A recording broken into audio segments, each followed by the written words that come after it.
We've heard the Health Secretary, Wes Streeting, when he got into office, say that he thought the NHS was broken. And from a BDA point of view, we believe NHS dentistry was close to breaking. So, we're on the same page with the new government on that, really. I think probably what's happened since the general election is some colleagues are looking around and seeing what might change. It may cause a rethink on some of the people who are making plans to leave. I certainly hear from some of the private plan providers that some of their business is beginning to slow a little bit. As far as NHS dentistry is concerned, it's never been in a worse position, I don't think.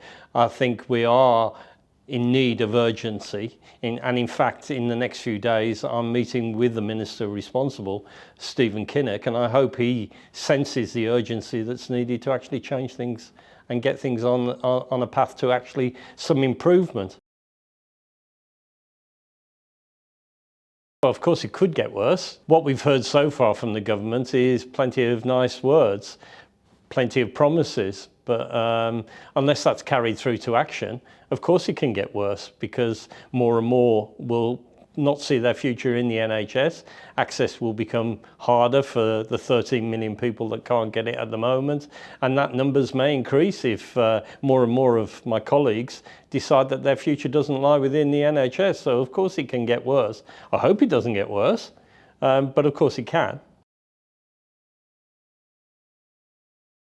Well, I think what we need is some clarity about where these 700,000 appointments are actually going to be commissioned and how they're going to be commissioned, because if you only commission it in the areas where NHS dentistry is actually doing okay or bobbling along, all you're going to do is improve access in areas where access is not that difficult. How are you going to deliver that in areas where we've got workforce problems, recruitment and retention problems, where we've got many contracts that are struggling to actually deliver on their existing contract? How you can do that is interesting, and we would probably suggest to the government that in those situations, if they were to substitute the units of dental activity for what we believe is the right way of delivering these urgent and emergency appointments, I think it could work. Substituting that away from a target-driven system, we've seen in areas of the northeast of England where colleagues have actually been contracted to deliver sessions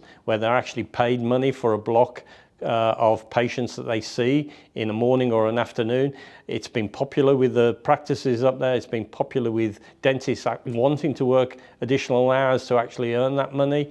And because it comes with less risk, then I think it could possibly work. I mean, certainly from our point of view, what we would want to do is show to the government that it is possible to actually utilise that additional money, because these 700,000 extra appointments are coming with additional resources. The government have actually pledged that. The Treasury have pledged money for that. So rather than the recovery plan that we saw with the previous government, which was actually recycling of existing budget, this is new money. Let's be honest, dentistry is one area of the NHS that's seen a negative amount of investment over the last decade, and money will definitely make a difference, but money on its own won't make a difference. I mean, we saw when Maria Caulfield was the minister and she invested 50 million extra, she said, we'll question whether it was 50 million extra, but she gave 50 million into the pot and it wasn't utilised. Well, part of that was because of workforce issues. It was during a pandemic, so that made it even worse. But if you invest more money into a system where the system itself is failing, then it isn't going to solve the problem. You have to have more investment and you have to have contractual reform that makes it an attractive place for dentists and their dental teams to want to actually deliver NHS dentistry.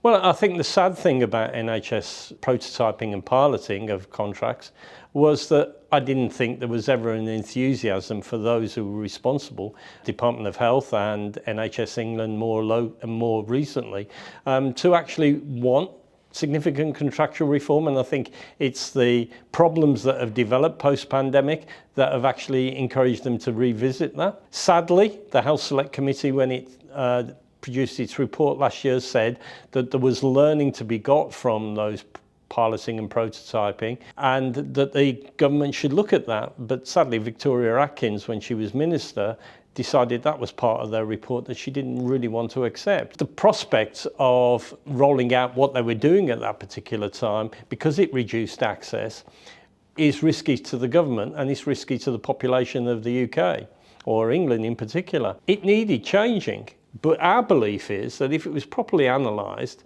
maybe independently looked at, to actually find out what the good things were within that, we believe with significant changes to it, it could still be popular with the profession, it could still be popular with patients, and it could deliver what the government want, which is more access. We need to look at how we can do that. That's going to be an interesting dialogue, but I will be encouraging the Minister to look at that. Well, I think some of the things that were put before the general election, I would question whether they were ever going to deliver what they wanted it to deliver. I mean, we've had things like the consultation on tying new graduates into the NHS for a period of time, and our response to that, and actually even the GDC's response to that, was quite negative, because we believe that no one should be tied to a system that's failing. We understand that it's expensive to actually train undergraduates, and talking to our young dental committees, our students committee, our young dentist committee, even to our general practice committee, what we got from them was that if that came with some incentive, some write-off perhaps of their student debt, then we could see how that might work. But it won't work unless we actually reform the contract and make it an attractive place, because the morale of people tied into a system, if it's not working, at the end of that time period, they're most likely to leave, and then you're left with a workforce that's really inexperienced and haven't got the depth of experience to actually deliver a proper service. We don't believe that that's right. The other things about overseas recruitment, well, I understand there is still quite a huge demand of people wanting to come and work in the UK. Have no problems with that. I think as more and more practices go private, the numbers of dentists that we need may need to be re-evaluated. We know with the record numbers on the register, but that doesn't necessarily mean that we've got the right amount of dentists for the population of the UK. So I'm not opposed to people coming in from around the world. We need to make sure that their qualifications are perfectly okay. We need to know if their clinical skills are okay, and that's going to be quite a complex thing to actually deliver. So none of the things that we're talking about so far are short-term fixes. And the final thing really about workforce and retention is about sort of golden hellos and various other things that both political parties have started to talk about. But again, we've seen where people have been paid an incentive to go and work in a particular area. What it's done is left a hole in another particular area, and it's just moving someone who was prepared to work in the NHS from one area to another. What we need to do is increase the numbers of hours individual dentists are doing on the NHS, if the government are to get their objective, and some of these things aren't going to do that. The one thing I didn't talk about in that was about the workforce plan of actually training 40% more dentists. I think I'm sceptical about how deliverable that is, because the plans that we've seen to date don't look as though they're adventurous enough to actually build new dental schools. We've got a problem with recruiting people who are appropriately trained to train undergraduate people. Most of the dental schools at the moment have got vacancies that they can't fill. So if you were to expand that to 40% more dentists, it will need, again, more time, more investment, perhaps more buildings. Some of it can be done with outreach teaching, not all of it. So there are flexibilities that could be built into that, but it was a good soundbite saying that you could train 40% more dentists and that was going to be a solution. Well, it's not going to be a solution to the problems we've got now, because it's going to take at least 5 years plus to actually get that workforce into delivering NHS dentistry. No, and neither do they. Many of them, sadly, de-skill. If they train as a therapist, they de-skill because they end up doing periodontal treatment and hygiene treatment extensively on the outside of the NHS.